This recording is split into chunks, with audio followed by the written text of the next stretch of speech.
Right, as many of you have seen the system before running with the generator on YouTube and other channels, now I have Rod here to help me, and you can see the system. The weight is leaning towards the crane and it's tilting, as you can see, in the angle.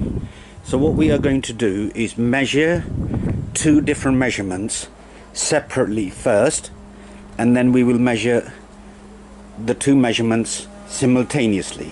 What that means is Rod will rotate that bearing and the mass on top, and we will record that in newtons, and then we will record the weight, which is sloping downwards with the crane, because it's too heavy for me to lift it and I won't ask Rod to lift it, and we know it's about 85 to 90 kilos. So that is the mission, and this will prove the first law of thermodynamics and the third law of Newton. Absolutely turns both of those laws on its head, because our input will be around 50 to 60 newtons.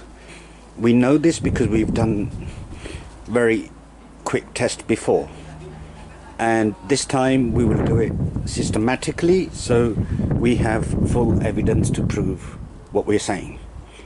So there is a crane there, Rod, the scale.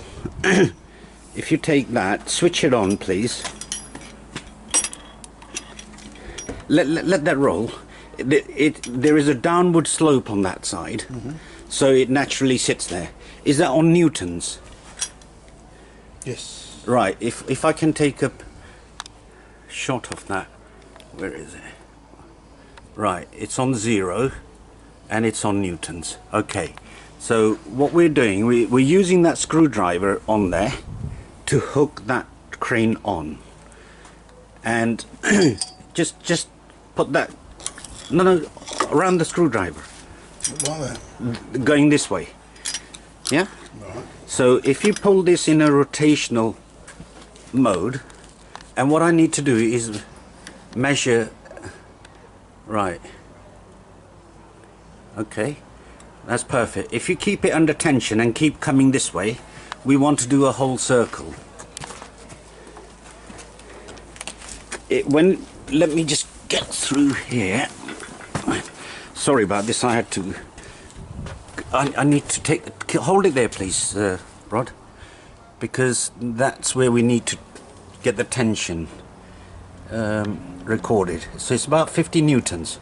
Okay, keep going gently. Okay, when you get too closer to the crane, it will roll by itself. Right, take the crane away, let it roll, that's it. No, don't push it. No, don't touch it. Okay, right, normally when it gets to this point it just rolls because of the downward slope, see? Okay, so we've got that recording. Now the second recording, if you can hook that crane on there please.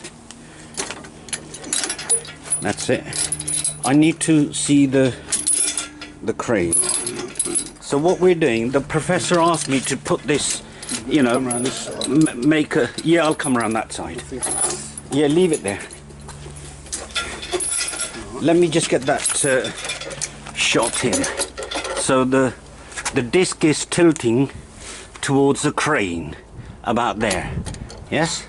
So we need to keep that weight, mass, right on top of it. You want me to turn that on? Yeah, please. So that should be reading 0. Yeah, 0. Yeah? Little newtons. Newtons, yeah, please. Yeah, newtons. Okay, so if you now ramp up the crane on the other side. Do you want to go on the other side so I can record this? Yeah. I'll support that. Do you want to turn the crane this way, please? Okay, that's it. Yeah. I can't really see. Let me see if I can try and...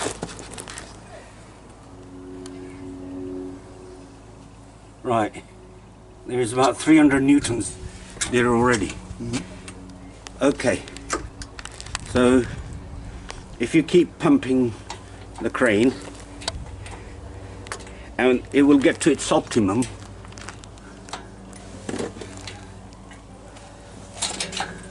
I can't see that crane from there. Yeah. It's...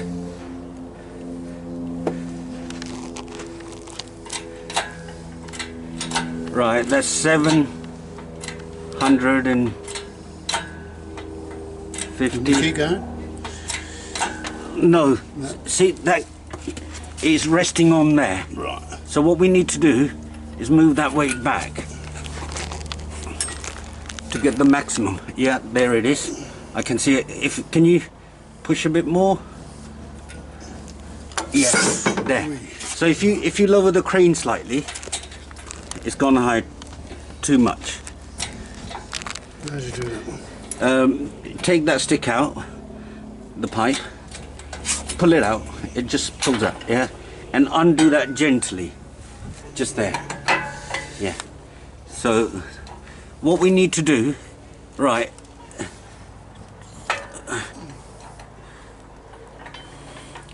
is that off the ring?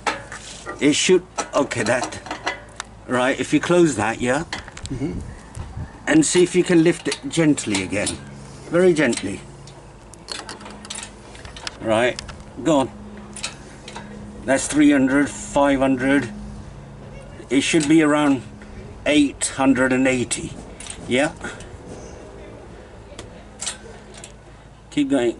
A bit more. Right, it's gonna sort of fall off the cliff in a way. Right, okay. Push it towards me, the weight. Gently, gently, it's gonna roll otherwise. Oh, that's gone up to 960. Wow. You're not pushing it down, are you? I'm just holding it there. Mind your hands, yeah. Right. If you pull it towards you now, the weight, because that almost gave us 900 and something.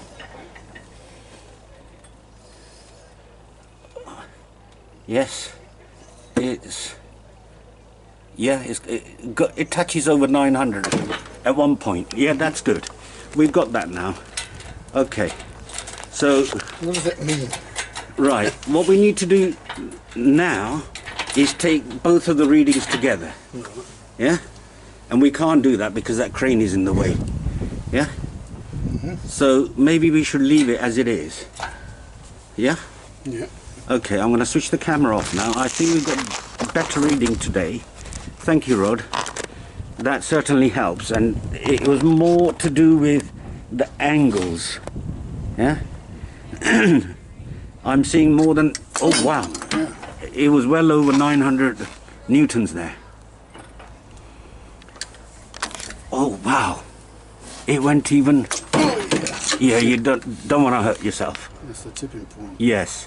And that's the optimum point, you see. Yeah. There. Yeah. That is what we wanted to record. I think we've got enough there now. Yeah. Brilliant. So what that now proves... Do you want to let it down? Yeah, please. What that is proving now is we were using about 50 to 60 newtons. Yes? While we were pulling it from the top. And the downward slope is giving us more than 900 newtons. So that's the third law of Newton.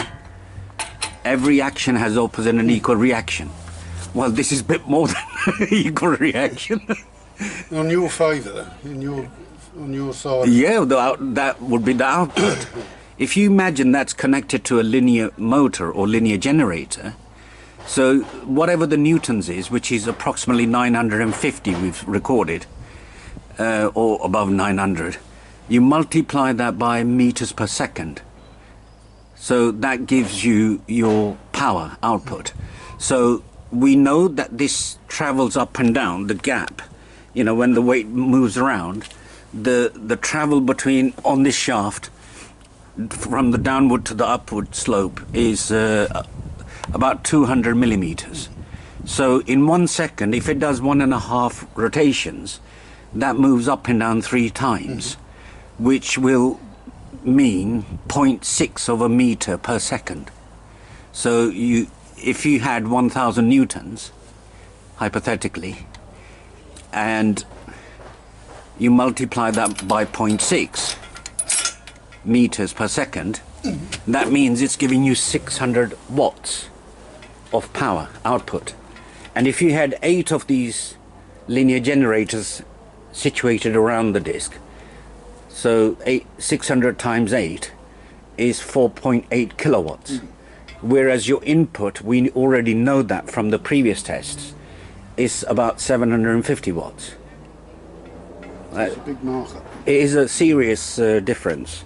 So it's not even close to suggest that, you know, every action has opposite and equal reaction. This clearly proves it, doesn't it? Right, that is brilliant. I'm going to put this video on YouTube and also send it to the professor. So I think we've got plenty of information there. Excellent. Thank you, Rod.